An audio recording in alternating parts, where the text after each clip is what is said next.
PI, que a gente punha no outro dia no jornal a mesma notícia que saiu no Rio de Janeiro, as internacionais e nacionais, né? É isso aí.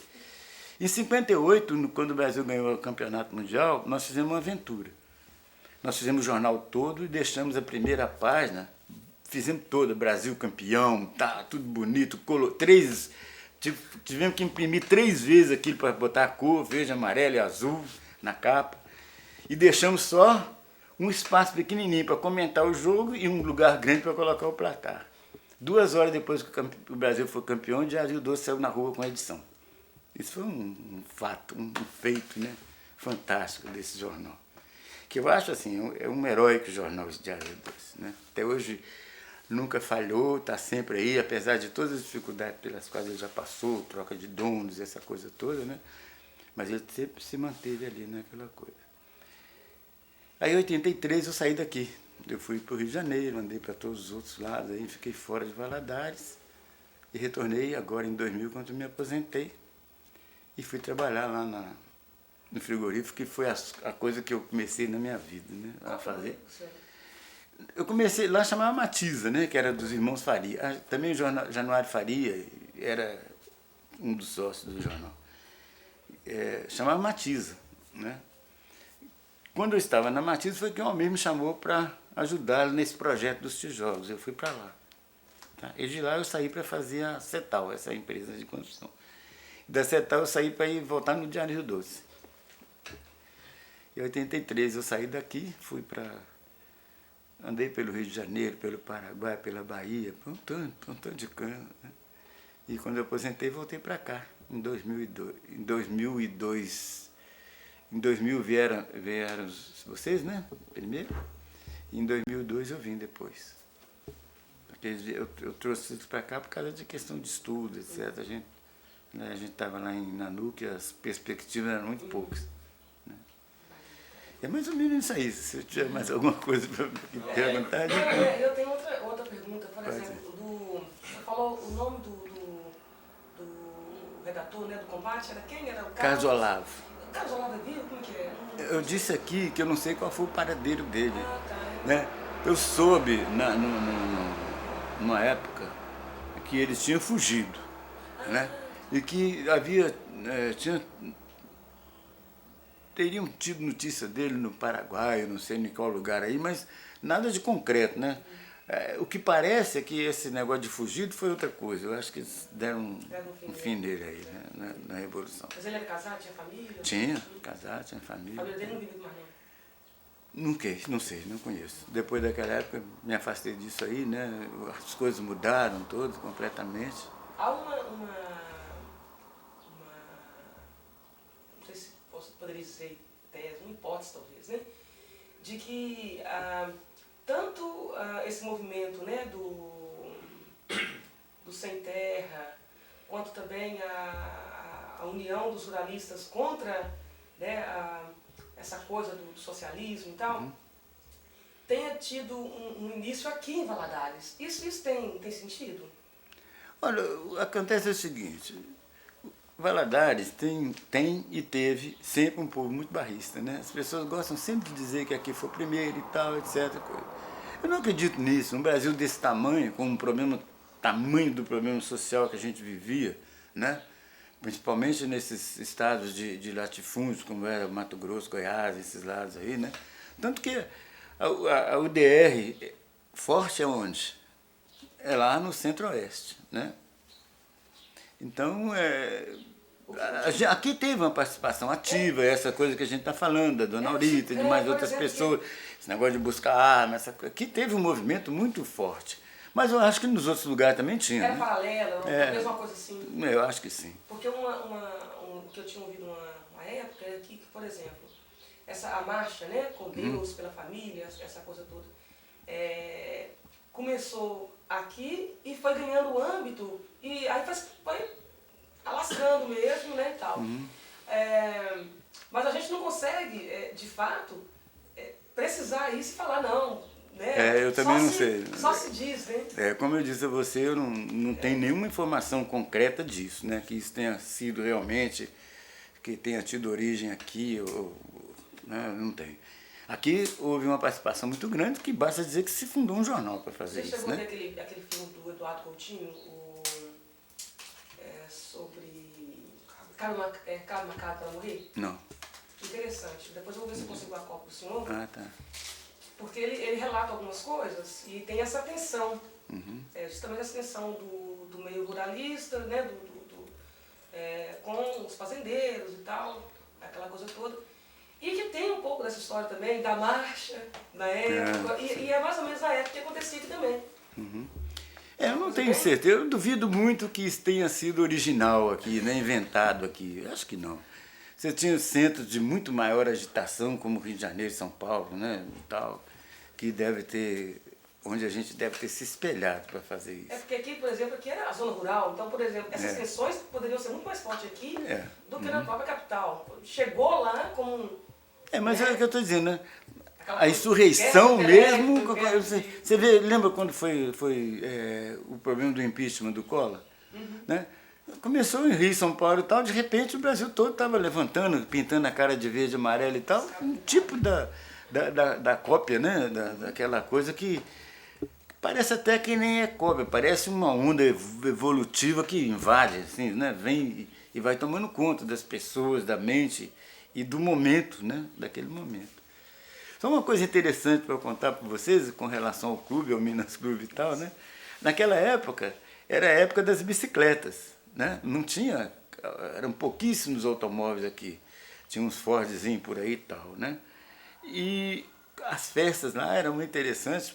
Né? Você ia, por exemplo, quantas pessoas tem no cinema? Você podia contar as bicicletas, do lado de fora era quanto tinha lá, né? E o doutor Hermílio, nas festas de gala do Minas, que a gente fazia festa assim, trazia os tops dos artistas do Brasil daquela época vinham cantar aqui. O doutor Hermílio chegava na bicicleta Husqvarna, de quadro duplo, né, de terno, gravata, e Dona Lise sentada na bagageira, de preto, a perninha cruzada assim, com aquela trouxa prateada aqui na mão, para ir para o clube. Isso aqui é uma coisa assim que é bem interessante. O senhor disse que teve vários cantores assim tal. O senhor citaria alguns assim, o senhor lembra de alguns? Lembro. Maísa, nós trouxemos aqui. Trouxemos Agostinho dos Santos, né, que chegou a ver morrer lá em Paris, num desastre de um avião. Mas tinha quase sempre a orquestra de dança ele tem até hoje a orquestra dele, uma linda orquestra de dança, né, a gente trazia aqui. Algumas pessoas da área do samba, né, como... esqueci um pretinho que era famoso para danar naquela época. Jair Rodrigues? Né? Jair Rodrigues? Não, Jair Rodrigues não veio aqui. Veio aqui, eu esqueci o nome dele, veio aqui também. Mas todos esses caras que estavam em destaque, Agnaldo Timóteo. Agnaldo Timóteo,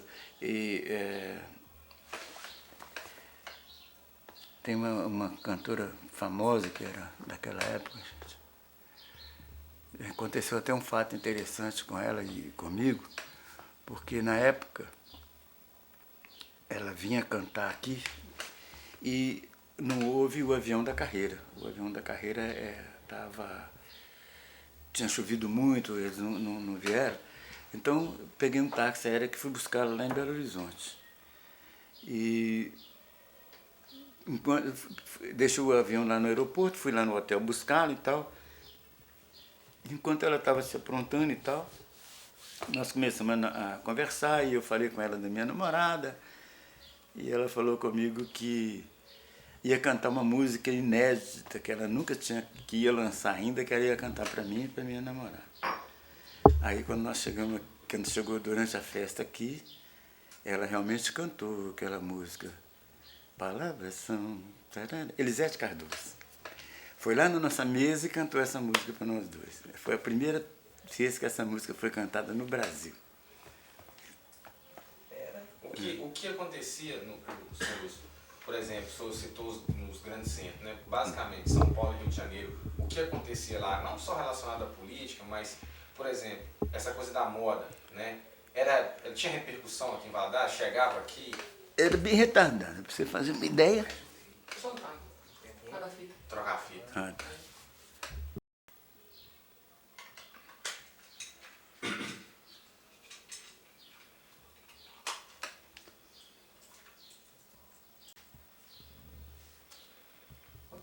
Ok? Com relação a essa coisa de moda, eu morava em Belo Horizonte, morava na Avenida Rua Sergipe, pertinho do Palácio da Liberdade, perto do Minas Clube. Então eu frequentava o Minas Clube, eu jogava basquete lá e vôlei e tal, e eles tinham uma turma da Savassi lá perto que era rival do pessoal que frequentava o Minas Clube, né? Eles chamavam a gente de Minas Boy.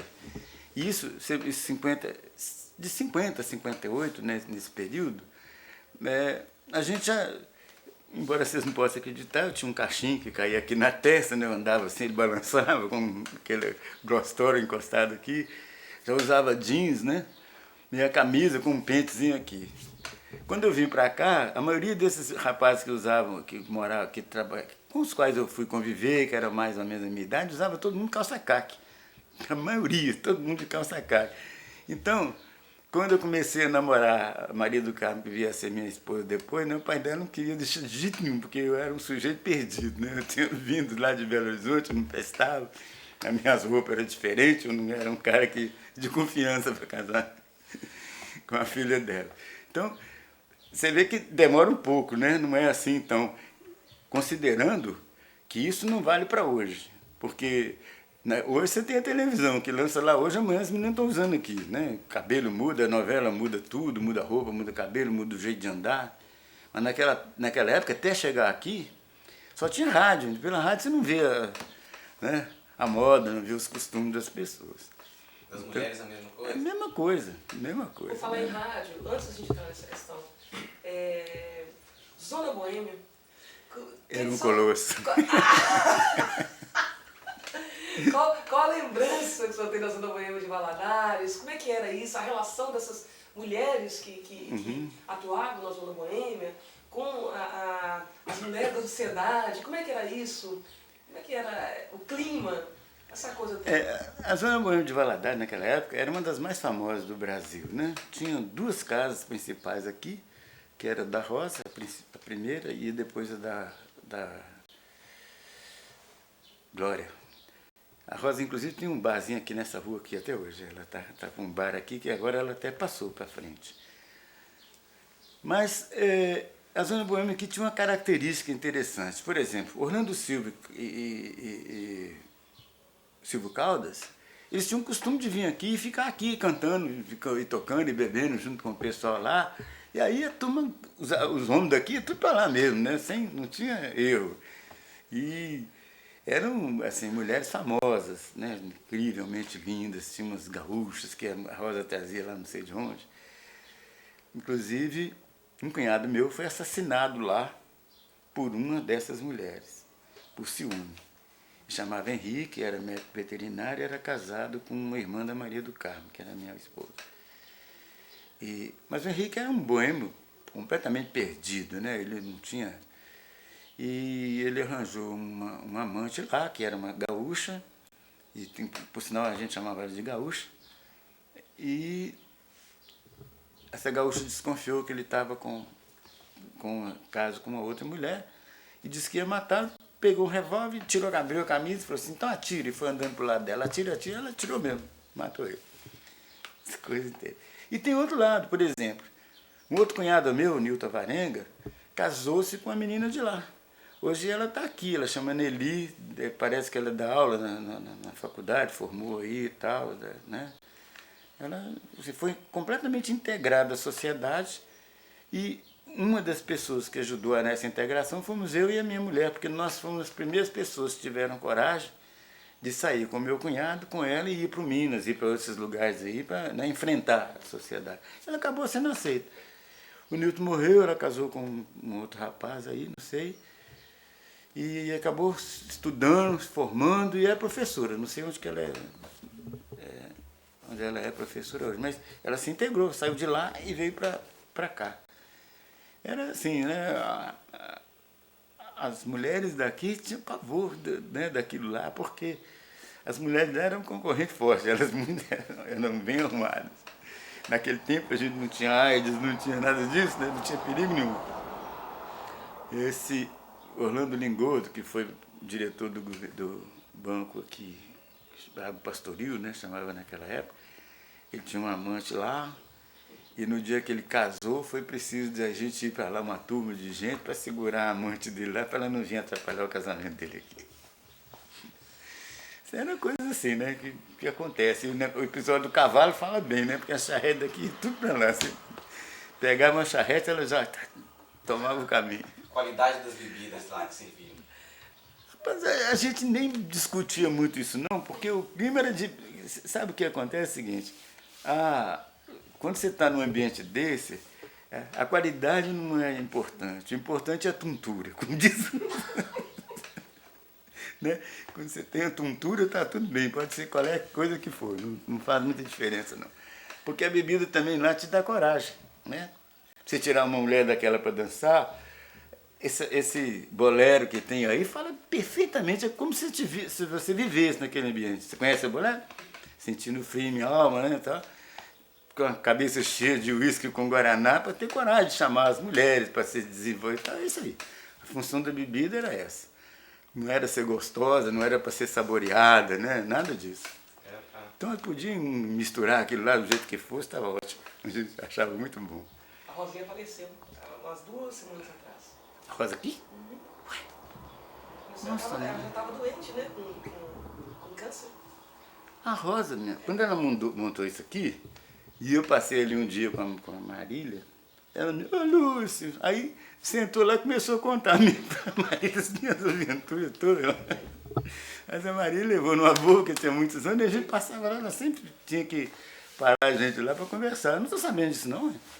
Eu era doido pegar uma entrevista com ela, a gente estava tentando marcar, só que quando a Marília não sabe, ela vai sentir quando souber. Ela já estava meio debilitada, aí era mais difícil da gente conseguir. Gente...